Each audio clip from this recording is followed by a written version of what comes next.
Party of इंडियाचे राष्ट्रीय अध्यक्ष सन्मान्य केंद्रीय मंत्री रामदास आठवलेजी, सौ सीमाताई आठवलेजी, आपण सर्वांचे भारतीय जनता पक्षाचे नेते आमदार प्रवीण दरेकरजी, गौतम सोनवणेजी, कार्यक्रमाचे अध्यक्ष कमलेश यादवजी, सुरेंद्र गुप्ताजी, या कार्यक्रमाचे आयोजक रमेश गायकवाडजी, मंचावर उपस्थित आरपीआय आणि भारतीय जनता पक्षाचे सर्व पदाधिकारी, या कार्यक्रमासाठी इतक्या मोठ्या संख्येत उपस्थित असलेले सर्व कार्यकर्ते बंधू आणि भगिनी, मी आपण सर्वांच्या आणि आम्हा सर्वांच्या वतीने रमेश गायकवाड आणि त्यांच्या सर्व सहकारी पदाधिकाऱ्यांचं मनापासून अभिनंदन करतो। आपण सर्वांना धन्यवाद देतो। सर्वात पहिला तर रघुलीलाच्या या सुंदर मॉलमध्ये अशा प्रकारचा कार्यक्रम करण्याचा धाडस रमेश गायकवाडनी केला, त्याबद्दल नक्कीच त्याचा कौतुक केला पाहिजे। आणि अशा प्रकारच्या धाडसी काम म्हणा किंवा निर्णयाच्या माध्यमातूनच कार्यकर्ता मोठा होतो आणि समाजाचं नेतृत्व करतो, असं आपण एक नव्हे तर अनेक उदाहरण पाहिले। मी आणि रामदास आठवलेजी 1982 ला याच बाजूच्या भीमनगरच्या कार्यक्रमात मंचावर आम्ही दोघे होतो। काम करता करता मी नगरसेवक, आमदार, खासदार झालो।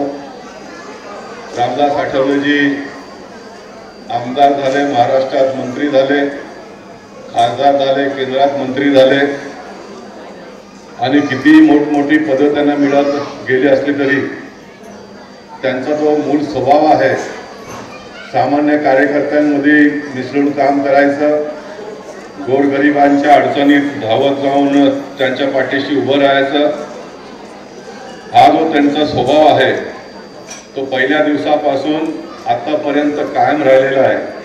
आणि मला वाटतं का येणाऱ्या अनेक वर्षापर्यंत हा जो त्यांचा स्वभाव तो कायम राहील। आणि म्हणून त्यांच्या या कार्यशैलीमुळे संपूर्ण देशभरामध्ये कोट्यावधी कार्यकर्ते त्यांच्या पाठीशी उभे राहतात। आणि म्हणून आरपीआय सारख्या पक्षामध्ये नगरसेवक कमी असले, आमदार कमी असले, खासदार कमी असले तरी पक्षाचं नाव आणि पक्षाला जिवंत ठेवण्याचं काम रामदास आठवलेजींच्या नेतृत्वात आपण सर्वजण करता, ही खूप मोठी गोष्ट आहे, ही खूप मोठी गोष्ट आहे। आणि म्हणून ज्यावेळी उत्तर मुंबईत कुठेही कार्यक्रमाचं आयोजन होत असेल आणि रमेश गायकवाडनी निमंत्रण दिलं तर आपण सर्वांचं एकदा दर्शन घ्यायला पाहिजे असं मनात येतो आणि म्हणून मी नेहमी येत असतो। मी माझ्या कार्यकाळातलं 10 वर्ष खासदारकीचा कधीच विसरणार नाही। दोन्ही निवडणुकीमध्ये ज्या पद्धतीने आपण लोकांनी मला मदत करून खासदार पदाच्या महाराष्ट्रात 1 नंबरच्या मताने दोन्ही वेळा जिंकण्याची संधी दिली, त्यामध्ये आपण सर्वांचा एक खूप मोठा वाटा आहे। आणि म्हणून मग मुंबई शहरातला प्रश्न झोपडपट्टीचा असो, फेरीवाल्यांचा असो, बेरोजगारांचा असो, ज्यावेळी लोकांवरती संकट आलेलं आहे त्यावेळी धावत जाण्याचं काम आपला खासदार, आमदार म्हणून मी नेहमी करत राहिलो आहे। रमेश गायकवाडने आता ज्या काही गोष्टीचा उल्लेख केला, या सर्व गोष्टींवरती भारतीय जनता पक्ष सध्या काम करीत आहे आणि नक्कीच येणाऱ्या काळामध्ये या सर्व प्रश्नाला वाचा फोडण्याचं काम आपण सर्वजण मिळून करणार आहोत।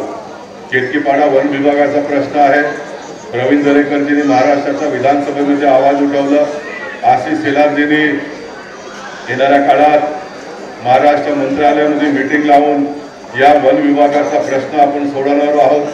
मुंबई शहरातला सर्वात मोठा जटिल ऑक्युपेशन सर्टिफिकेटचा प्रश्न आहे। उद्या सकाळी 10 वाजता मंत्रालयात या विषयावरती आशिष शेलारजींनी बैठक लावली आहे आणि म्हणून त्या बैठकीला मी उपस्थित राहणार आहे। रामदास आठवलेजी, या देशामध्ये लिव्ह इन रिलेशनचा कायदा आला किंवा मला पद्धत आली आहे, मुलांनी लग्न केलं नाही तरी ते संपी राहू शकतात, परंतु ऑक्युपेशन सर्टिफिकेट नाही। म्हणून या मुंबई शहरामधून लोकांना घरातून बाहेर काढण्याचा आदेश होतो आणि मुंबई महानगरपालिका बाहेर काढते। आणि म्हणून आपल्यासारख्या लोकांना या विषयाला सोबत घेऊन भांडावं लागतो, संघर्ष करावा लागतो। रमेश गायकवाडनी सांगितलं भाषणामध्ये 1962चा डेटम लाईन आपल्याला बदलायला पाहिजे। महाराष्ट्र सरकारने कानून केलं 2011 पर्यंतच्या सरकारी जमिनीवरती ज्या ज्या लोकांनी घर बांधलं त्यांना विनामूल्य घर मिळणार आहे।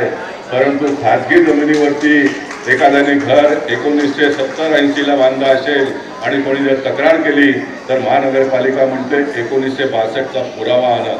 आताच मी मीटिंगला येण्याच्या अगोदर शुक्ला कंपाउंडमध्ये आज डिमोलिशन झालं। गोविंद ठाकुर देखा कि नहीं, शूटिंग किया है? शुक्ला कंपाउंड का वीडियो आया ना। शुक्ला कंपाउंडला काही व्यावसायिक स्वरूपाचे गाळे आज तोडण्यात आले, काही दुकानं उद्या तोडणार आहे। आणि एक कार्यकर्त्याचा मला फोन आला तो मला म्हणतो साहब मेरे को कैंसर हो गया है, मेरा घर का हालत बहुत खराब है, लेकिन वो घर भी टूट रहा है, तो हम रहेंगे कहाँ पर। ही लोकांची व्यथा आहे, ही लोकांची अडचण आहे। आणि म्हणून डॉक्टर बाबासाहेब आंबेडकरांनी आपल्याला एक मंत्र दिला, शिका, संघटित व्हा आणि संघर्ष करा। आणि म्हणून संघर्ष आपल्याला करावा लागेल। संघर्ष हा मानवी जीवनाचा एक स्वभाव आहे। आणि म्हणून सरकार कोणाचाही आलं, नगरसेवक कितीही झाले, आमदार कितीही झाले, जोपर्यंत आपण सर्वजण मिळून संघर्ष करत नाही तोपर्यंत आपल्याला न्याय मिळेल अशा प्रकारची अपेक्षा कोणीच करू नका। 33 वर्ष मी जनप्रतिनिधी म्हणून काम केलं आणि पहिल्या दिवसापासून जो कामाला सुरुवात केलं तोच काम आजही करावा लागतो। आजही घर फुटत असताना धावत पडत जाऊन त्यांना मदत करावं लागतो, अशा प्रकारची परिस्थिती आहे। एका ठिकाणी देशाचे पंतप्रधान नरेंद्र मोदीजी रामदास आठवलेजींच्या प्रयत्नातून फेरीवाल्याला 10,000 रुपये, 30,000 रुपये, 50,000 रुपये कर्ज देण्याचं काम आपण लोकांनी केलं, तर दुसऱ्या ठिकाणी पुन्हा महानगरपालिका अशा सर्व फेरीवाल्यांना हुसकावून लावण्याचं काम करते, त्यांना तोडफोड करून हाकलपट्टी करण्याचं काम होतं। आणि अशा परिस्थितीमध्ये आपण फक्त कार्यक्रमाच्या माध्यमातून भाषण करून लोकांना न्याय मिळणार नाही, तर आपल्याला संघर्ष करावा लागेल असा माझा ठाम विश्वास आहे। आणि म्हणून छोटी गोष्ट असो किंवा मोठी गोष्ट असो, माझ्यासमोर जर विषय आला तर मी रस्त्यावर उतरून आंदोलन करतो, संघर्ष करतो आणि लोकांना न्याय देण्याचं काम मी करत असतो।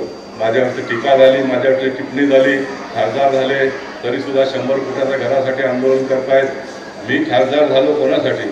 100 फुटाचं घर वाचवण्यासाठी मी खासदार झालो आहे। ही ह्याची मला जाणीव आहे। मी खासदार फक्त चांगले कपडे घालून फिरण्यासाठी झालेलो नसून, तर कार्यक्रमामध्ये फक्त भाषण करण्यासाठी झालेलो नसून, तर ज्या ज्या कार्यक्रमामध्ये जातो तिथे जे जे विषय येतात त्या विषयावरती काम करायला सुरुवात करण्याचा माझा स्वभाव आहे। आणि म्हणून हे स्वभावानुसार मी येणाऱ्या काळात सुद्धा काम करत राहील। रामदासजींचं भाषण आपल्याला सर्वांना ऐकायचं आहे।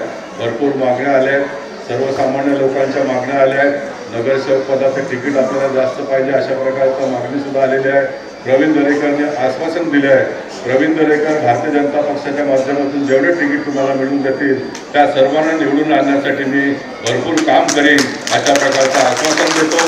पुन्हा एकदा आपण सर्वांना भावी काळासाठी खूप खूप शुभेच्छा। धन्यवाद। भारत माता की जय, जय महाराष्ट्र, जय भीम।